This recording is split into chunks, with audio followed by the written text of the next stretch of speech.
Заметили, нет, с какой буквы начинается, закон аллитерации называется, рифма у хакасского тахпаха слева. Вот если первая строфа началась с буквы А, то значит вторая, третья, все будут на букву А. Дальше, если следующее четверостишье начинается на букву К, так дальше и все будут на букву К. Так, я быстренько написала. Ну, когда он пел, вы, наверное, не очень заметили. Я могу... Так, из этой... Вот мои... Сергей Александрович уже сказал, что у меня... Я из семейства потомственных хайжи. И вот в этой книге я делала ее к столетию Петра Васильевича Курбежекова, который как раз исполнял эпические произведения. Что такое эпическое произведение, знаете? Богатырские сказания. И он исполнял всю ночь на... Вот сейчас я вам включу инструмент, узнаете, конечно, какой, думаю.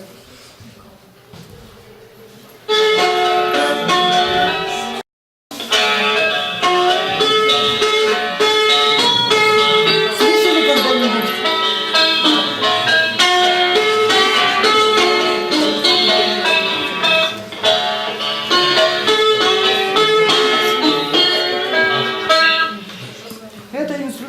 Узнали? Четхан, правильно, все. Это инструмент четхан. Бывает 7-струнный, 9-струнный, 12-струнный, 16 и 32-струнный. Всякие сейчас делают. И вот под сопровождение четхана Петр Васильевич исполнял эпические поэмы. Вот сейчас я вам спою один тахпах. Я, конечно, и свои могу спеть потом в конце, а мне очень хочется своих родственников тахпах спеть. Я буду петь, а вы будете угадывать, с какой буквы. Көмеге көмек харишегзе, көлбеңнеп шортсаң көк борам. Көнек наныңны төзеліп зеп, көден халдың ба көк борам. С какой буквы? Молодцы. А теперь на русском. Вам, конечно, абсолютно непонятно. Сергей Александрович уже говорил, что, ну, что вижу, то и пою. А теперь очень трудно переводить хакасский с хакасского языка на русский. Сохранять ту красоту просто невозможно. Но смысл передать можно. И сильные доли хакасского текста должны совпадать с сильными долями русского текста. Ложился снег, кружась в сугробы, галопом мчался к порам. К порам понятно? Кто мог галопом мчаться? Да. Споткнулся конь, упал на землю, навек затих мой к порам. Валил стеной снег белый-белый, пускался рысью, ах, порам. Сложивший голову конь верный, скакать не будет по горам. Есть смысл? Да. Конечно.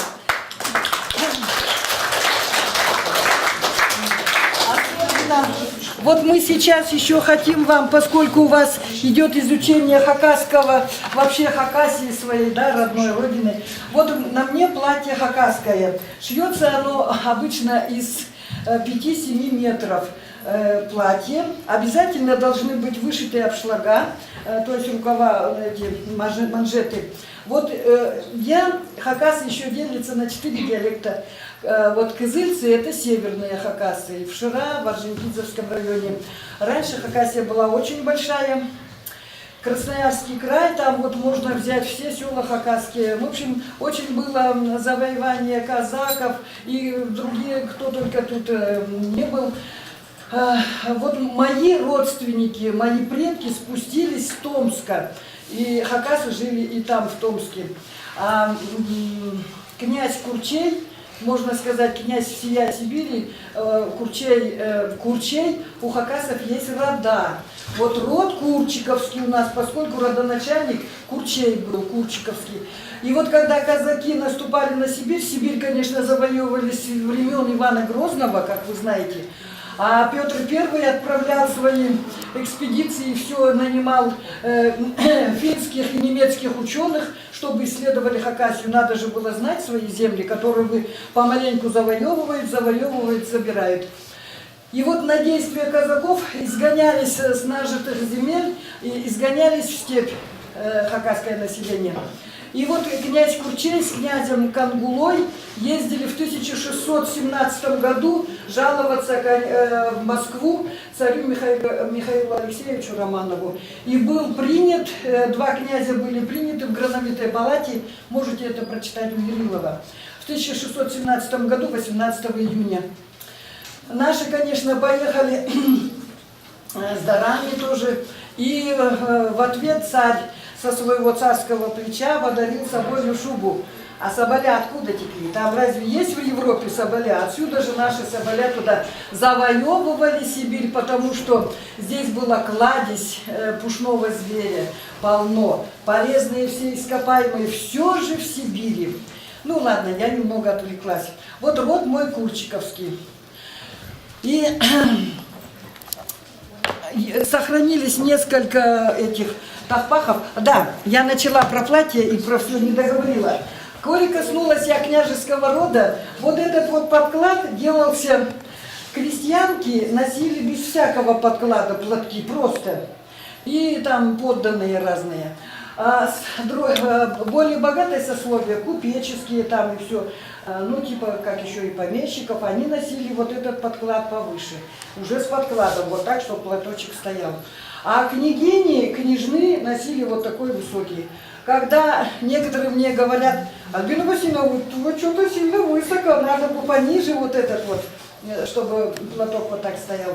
А я говорю, имею право, поскольку я княжеского, потомок княжеского рода. Но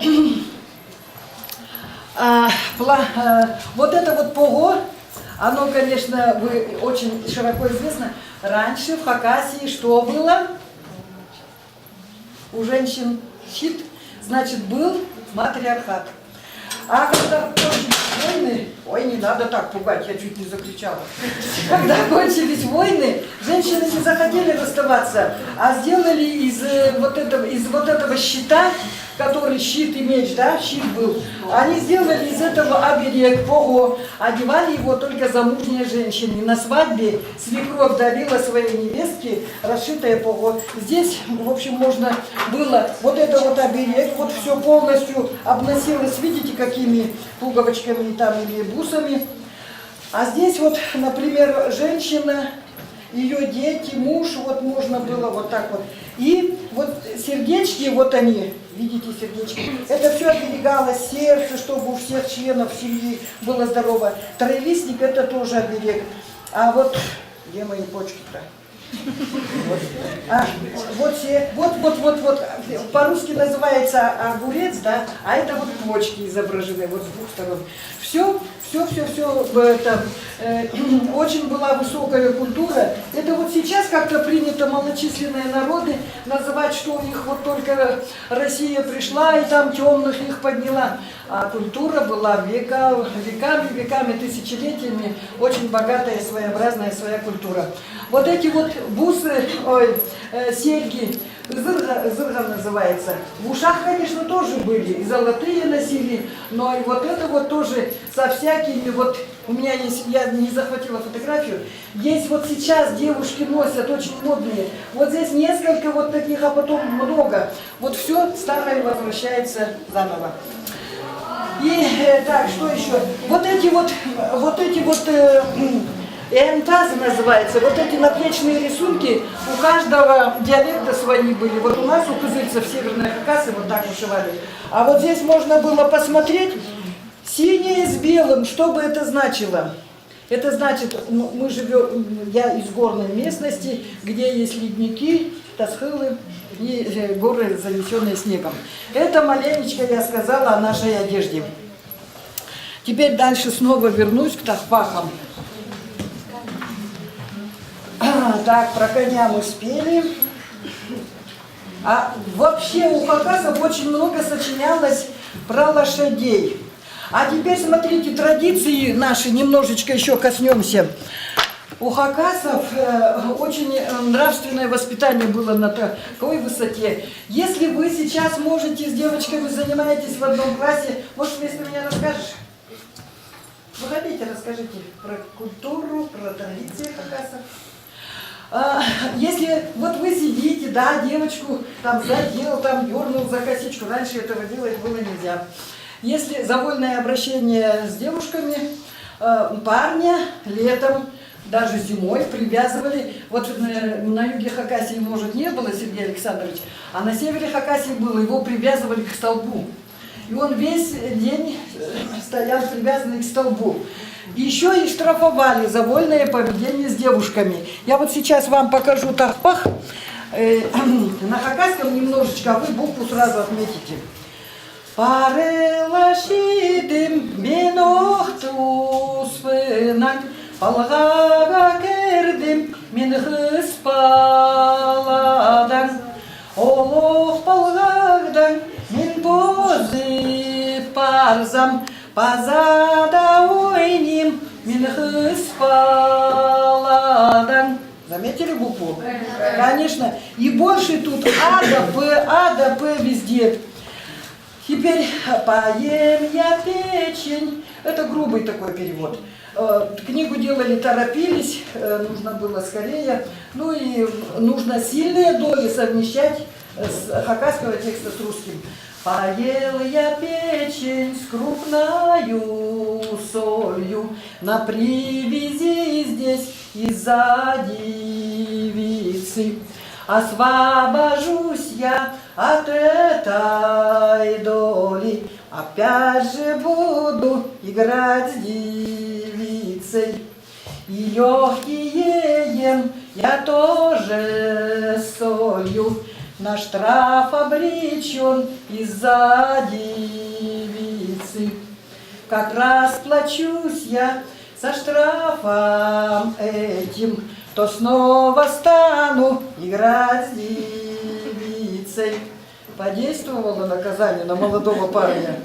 Нет, он все равно будет играть с девицей, потому что возраст, потому что интерес. Так, тут самую, сколько времени у меня еще тут? А есть еще маленечко. Ну вот, песни вы заметили, в основном минорные, но бывают и очень такие веселые. Слышали вы когда-нибудь про речку или поселок Сарала? Когда-то добывали, когда-то там очень много добывали золота. Вот сейчас я еще эту песенку покажу. Харлыг тасхылдан пастане харатагларны арали халын тайганы тобыра хорлап иншадыр саралюс. С вершины снежного тасхыла меж скал и горная пути. Сквозь всю тайгу к низинам несутся воды Саралы. С крутых отрогов вниз срываясь реки могучие валы, в тайге зеленой продираясь, грохочут воды Саралы. Ну, в общем, эта река действительно была могучая, огромная, сплавляли лес. Мы же свою лиственницу продавали и продавали за границу. Мостов не было, сплавляли реками. Настроили мосты, начали возить лесовозы, эти наши лисины огромные. И Венеция и прочие города, которые стоят в воде, они стоят на сваях из лиственницы. Она может 100 лет и больше стоять в воде, ничего ей не сделается. И вот конец такой песни. И днем, и ночью там все есть, и лес, и зверь пушной, богатством полнится страна. Рудник огромный золотой стоит на речке Сарала. Когда-то вот этот вот рудник или рудник ли давал золото в неделю, давал столько золота, как валовый продукт советского, в месяц давал столько золота, как валовый продукт Советского Союза за неделю. Представляете, сколько золота, куда делось? И днем, и ночью грохоча дает он золото стране. И в благодарность хоть сейчас споемте гимн о Сарале. В Сарале еще есть золото, но теперь уже только добыча. Обанкрачивали и обанкротили в конец. Но время у нас подходит уже к концу. Сейчас, вы думаете, у нас только такие протяжные мелодии, есть и веселые такие. Частушечные, как думаете, на какую мелодию я сейчас запою частушку?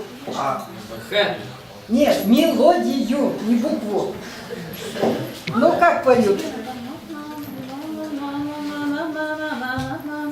Но это по-русски. Да. А вот по-хакасски.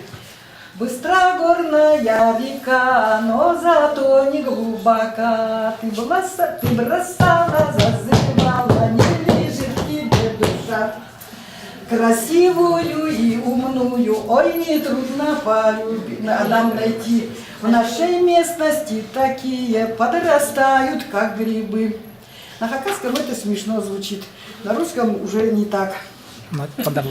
Ага, ну вот, синхаразы, минхарабын, икевистахарабыз, кемини коктеп ахсырайлы, törеп барган балабыз.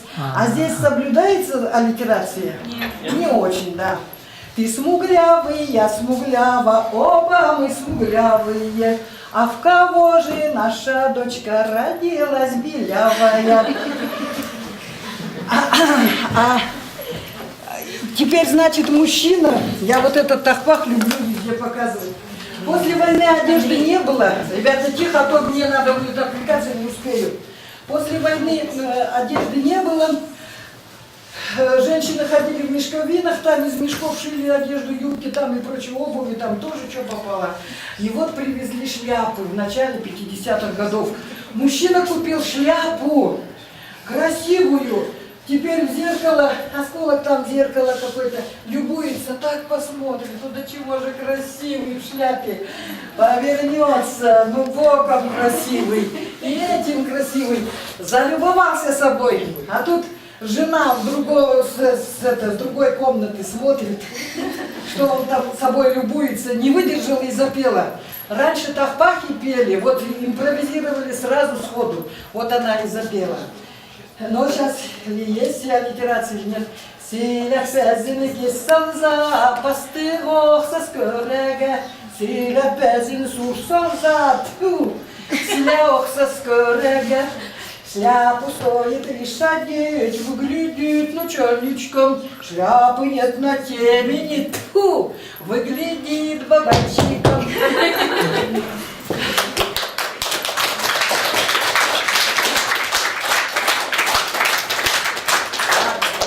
Теперь выдам секрет. Ребята, думаете, я кто по профессии? Писатель. Ну, писатель, это я позже стала. Актриса. Ну, актриса всю жизнь была. Ну, что я закончила? Ладно, я скажу учитель. Какого предмета учитель? История. Вот всегда говорят история, музыка, литература. Еще что? Русский. Русский, литература, да. А я, ребята, 41 год в школе проработала учителем физкультуры.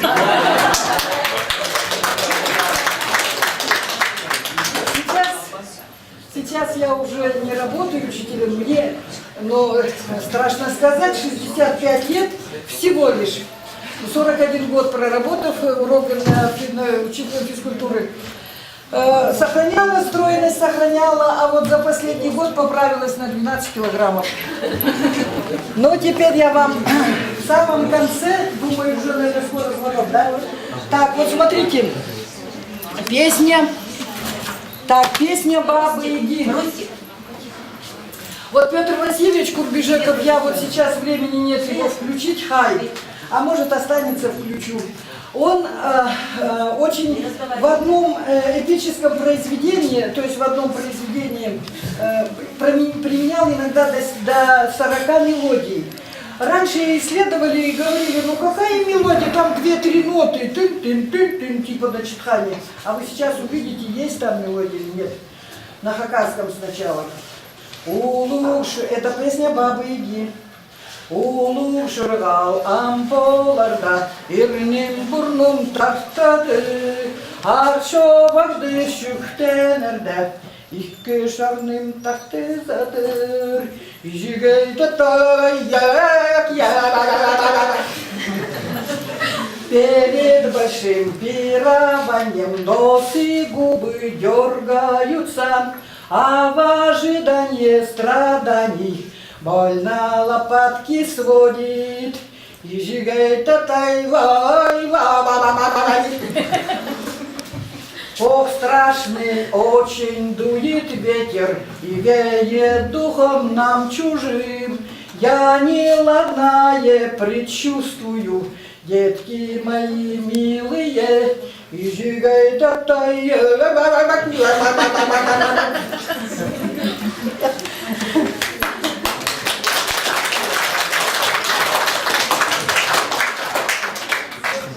Ой. Ну вот еще, теперь сейчас вот звонок будет. Ну да, может у вас какие-нибудь будут вопросы или что-нибудь вам еще спеть? Ну вот смотрите, Тахпах, Соловьев, Иван Николаевич, вы знаете, кто такой был Соловьев? Гайдара знаете? Аркадий Петрович Гайдар, он был командир Красной Армии. А с кем воевал Гайдар? С Иваном Николаевичем Соловьевым. Он был казак, говорил по-хакасски, и там то ли жена его, то ли сестры, муж был хакас. И вот теперь он пел, вот воевал он там, житель севера Хакасии был, и у него была своя мелодия. Он среди хакасов вырос и абсолютно говорил по-хакасски. Вы хоть кто-нибудь, какое-нибудь слово по-хакасски понимаете? Изенер. Ну все, до свидания. Ну вот теперь смотрите, что пел Соловьев. Так, сейчас мелодию вспомню, что-то в последнее время не пою, стала забывать мелодию. Haberi bitken sanalar, şalana şörer akpolar, halın ağaz tegdaygalar, şöriste honar itpolar, лыжи с носками гнутыми, как конь летящий под седлом. Леса тайги дремучей, как верный и надежный дом. Пружинят лыжи и скользят, подобно бегу скакунов, и древняя тайга всегда в пути укроет от врагов. А вот теперь, что он про самодержавие говорит. Тосхылов снежные хребты берем с боями мы не раз. За власть царя вступившись, в бою неравном бы не пасть. Тайгой зеленой снежною прошли немало мы, друзья. Самодержавие защищая, не положить бы жизни зря. Легких коней пускала вскачь, гора с травою чебрецом. Людскую долю защищал сын казака я Соловьев. Чаланчум – это склон, называется гора. Так, ну ладно. Ну, в общем, ребята, чуть-чуть сидим. Но вот мы, еще хочу сказать, сейчас несколько секундочек, еще хочу сказать, вот мы выпустили книгу, то есть мы выпускаем 4-й альбом фотолетопись Герберта Тачаков, который бежал, мы вам подарим. И теперь еще девочки у нас, вот Томилова Натали, и Терентьева Настя, и еще Локтев Андрей и Макаганчук Соня. И все. Они делали эскизы для этих книг. Сейчас книги мы в издательство сдали, и они готовятся, вычетка идет и все прочее. Мы с вами еще раз встретимся. И вот это вот предание Похтакрис о богатыре перевел на русский язык, это написала я, а на русский язык перевел Юрий Анатольевич Иванов. Мы скоро с вами еще раз встретимся с этой книгой, и мы вам подарим, девочкам, авторам этих иллюстраций, подарим книги, и вашей школе тоже подарим эти книги, они на русском и хакасском. Будете на русском языке читать, очень хороший перевод Юрия Анатольевича, будете все-таки расширять свои знания, познания свои, это все-таки вам для вашего развития будет очень полезно. Вы мне понравились, я считаю, и Сергею Александровичу понравились. Разные аудитории бывают, ребята. Спасибо вам за внимание, за терпение. Спасибо.